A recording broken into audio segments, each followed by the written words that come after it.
தீர்க்கதரிசிகளை நான் அனுப்பவில்லை. அந்த தீர்க்கதரிசிகளை நான் அனுப்பாதிருந்தும் அவர்கள் ஓடினார்கள்.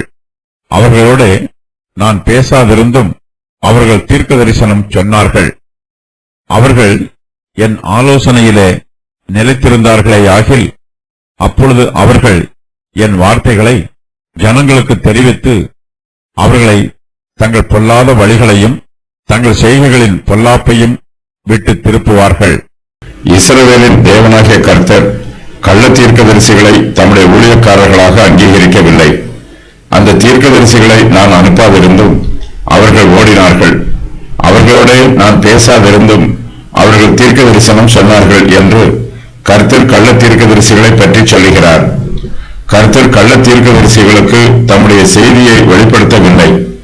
அவர்களை ஊழியத்திற்கு பிரதிஷ்டை பண்ணவும் இல்லை. தம்முடைய ஊழியத்தை செய்வதற்கு கர்த்தர் அவர்களுக்கு அனுமதி கொடுக்கவும் இல்லை. ஆனாலும் அவர்கள் தங்களை தாங்களே ஊழியத்திற்கு நியமித்துக் கொள்கிறார்கள். கர்த்தர் அனுப்பாதிருந்தும் அவர்கள் ஓடுகிறார்கள். கர்த்தருடைய நல்ல தீர்க்கதரிசிகள் கூட பல சமயங்களில் கர்த்தருடைய வார்த்தைகளை தயங்கி தயங்கி பேசுவார்கள். தாங்கள் பேசுகிற வார்த்தைகள் கர்த்தருடைய வார்த்தைகளாக இருக்க வேண்டும் என்று மிகுந்த கவனத்தோடும் எச்சரிப்போடும் பேசுவார்கள். கள்ள தீர்க்கதரிசிகளோ எதையும் தயங்காமல் பேசிவிடுவார்கள். அவர்கள் தங்கள் சொந்த வார்த்தைகளையே பேசுகிறார்கள். பொய் சொல்லுகிறவர்களுக்கு தடுமாற்றம் இருக்காது. கள்ள தீர்க்கதரிசிகள் பாவிகளை பார்த்து உங்களுக்கு சமாதானம் உண்டாயிருக்கும் என்று கர்த்தருடைய நாமத்தினால் சொல்லுகிறார்கள். கர்த்தருடைய ஆலோசனையில் கூட நின்று அவருடைய வார்த்தையை கேட்டு அறிந்தவன் யார்? அவருடைய வார்த்தையை கவனித்து கேட்டவன் யார் என்று கர்த்தர் கேட்கிறார். கள்ள தீர்க்கதரிசிகள் பொய்யை பேசினாலும் அதை தயங்காமல் முழு நிச்சயத்தோடு பேசுகிறார்கள். அவர்கள் தாங்கள் சொல்லுகிற செய்திகளை கர்த்தரிடத்தில் விசாரித்து பெற்றுக்கொள்ளவில்லை. தாங்கள் பேசுகிற வார்த்தைகளை ஏற்கனவே வெளிப்படுத்தப்பட்டிருக்கிற தேவனுடைய வசனங்களோடு ஒப்பிட்டு பார்க்கவும் இல்லை. கள்ள தீர்க்கதரிசிகள் திரும்ப திரும்ப பொய்களை பேசுவதனால் அவர்கள் பொய்களை மேகளைப் போல ஜோடித்து பேசிவிடுகிறார்கள். கள்ள தீர்க்கதரிசிகள் கர்த்தருடைய சமூகத்திற்கு முன்பாக வந்து ஜெபம் பண்ண மாட்டார்கள். கர்த்தருடைய வார்த்தைகளை செவி கொடுத்தும் கேட்க மாட்டார்கள். அவர்கள் கர்த்தருடைய ஆலோசனையில் நிலைத்திருக்கவும் மாட்டார்கள்.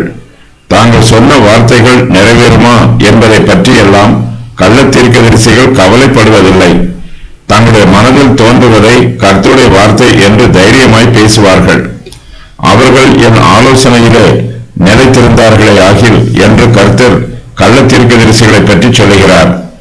அவர்கள் கர்த்தருடைய வார்த்தையை சொல்லுவதாக மாய்மாலம் பண்ணுகிறார்கள். கர்த்தருடைய ஊழியக்காரர்கள் அவருடைய ஆலோசனையில் நிலைத்திருக்க வேண்டும். வேத வாக்கியங்கள் அவர்களை வழிநடத்த வேண்டும். சத்திய வசனங்களே அவர்களுடைய செய்திக்கு ஆதாரமாய் இருக்க வேண்டும். அவர்கள் என் ஆலோசனையில நிலைத்திருந்தார்களே ஆகில் அப்பொழுது அவர்கள் என் வார்த்தைகளை ஜனங்களுக்கு தெரிவிப்பார்கள் என்று கர்த்தர் கள்ள தீர்க்கதரிசிகளை பற்றி சொல்லுகிறார். கள்ள தீர்க்கதரிசிகளின் வார்த்தையில் உண்மை இல்லை. அவர்களுக்கு தெளிவான நோக்கமும் இல்லை. அவர்களுடைய சிந்தையும் குழப்பமாய் இருக்கிறது. ஜனங்கள் தங்கள் பொல்லாத வழிகளை விட்டு திரும்ப வேண்டும். இதுவே கர்த்தருடைய விருப்பம். கர்த்தருடைய விருப்பமே தீர்க்கதரிசிகளின் விருப்பமாகவும் இருக்கும். ஊழியக்காரர்கள் ஜனங்களுக்கு கர்த்தருடைய வார்த்தைகளை தெரிவித்து அவர்களை தங்களுடைய பொல்லாத வழிகளையும் தங்கள் செய்கைகளின் பொல்லாப்பையும் விட்டு திரும்ப வேண்டும். இதுவே தீர்க்கதரிசிகளின் ஊழியம். இந்த ஊழியத்தை தீர்க்கதரிசிகள் உண்மையாய் செய்ய வேண்டும் என்றால் அவர்கள் கர்த்தருடைய ஆலோசனையில் நிறைத்திருக்க வேண்டும். அவர்கள் கர்த்தருடைய வார்த்தைகளை ஜனங்களுக்கு தெரிவிக்க வேண்டும். அப்போதுதான் அவர்களால் ஜனங்களை ரட்சிப்பின் பாதையில் வழிநடத்த முடியும். அவர்களுடைய பொல்லாத வழிகளையும் செய்கைகளின் பொல்லாப்பையும் விட்டு திருப்ப முடியும்.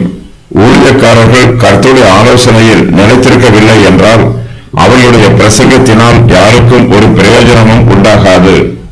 ஜனங்கள் கர்த்தருடைய வார்த்தையை கேட்டு அவருடைய பிரமாணத்திற்கு கீழ்ப்படியும் போது அவர்களுக்கு சமாதானம் உண்டாகும். அவர்கள் நியாய தீர்ப்பில் இருந்து தப்பித்துக் கொள்வார்கள்.